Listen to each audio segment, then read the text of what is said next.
Okay, I'm here with Ying Chan, who's the director of the Journalism and Media Studies Center here at Hong Kong University, who just came out with a book which collects the best of the thoughts and ideas from journalists visiting from China, mainland China, giving their assessment of the media in China and its development.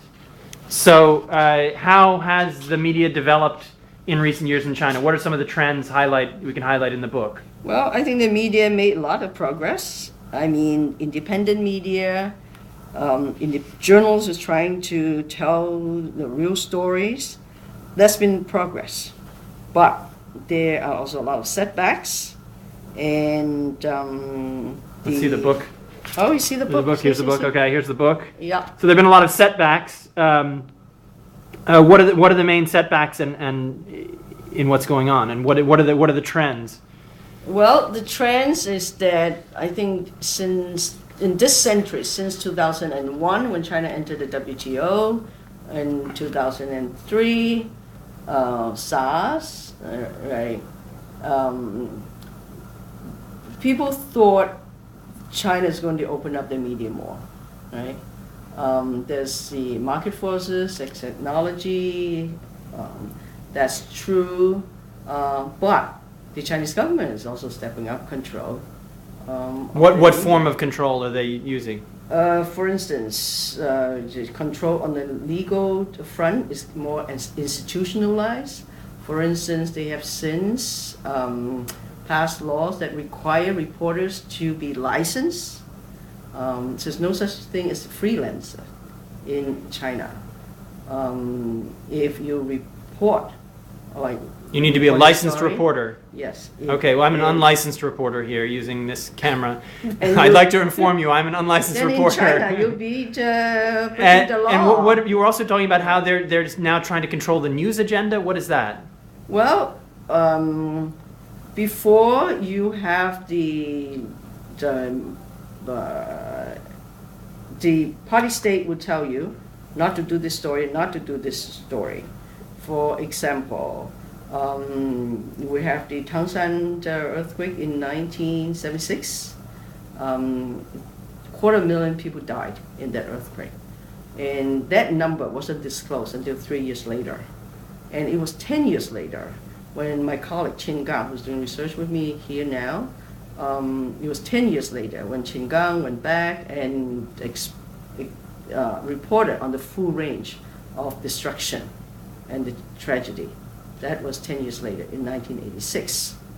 Now, with the earthquake in Sichuan, it was true that in the first maybe 2 weeks, the media was allowed to report it, and the party media did take the lead in reporting the stories. So that was all well and good. But quickly, orders would come down. There's certain things that you cannot report. The media have to recall their reporters. So there were detailed instructions to the point. And the party state was able to give very specific instructions. It also means that the party papers are much more sophisticated now because they would take the lead in breaking stories. So they would monopolize the scoop. Because they've got better access to the government, of course. They would have a scoop that would then set the news agenda for everybody else. Set the news agenda. That was the case of when the American tourist was killed in Beijing during the Olympics, right? The party paper came up very quickly and reported the story, and the market media have to follow the agenda, follow the news. What about their controls of foreign journalists or reporting? Are they more sophisticated in that now? Well, I think there's progress. They kept the regulation that was in place for the Olympics. They have extended it, and that's big progress.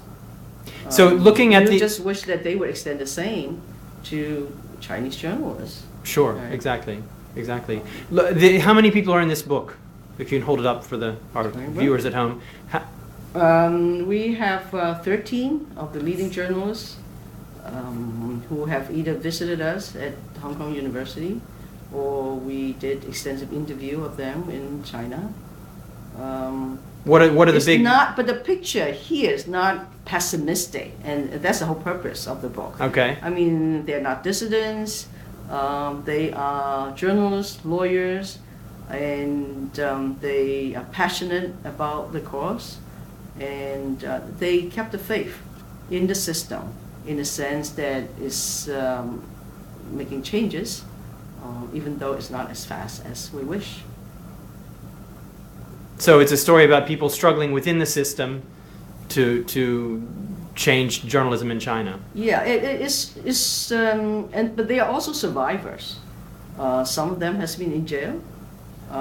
They got out, and they are doing fine. They're editing all the magazines, and that kind of situation would not be possible maybe 20 years ago or even 10 years ago. And now there are a lot more possibilities to do good journalism in China. And this is a bunch of people who kept trying. So it's their stories of struggle. So when will those of us who can't read Chinese be able to read this?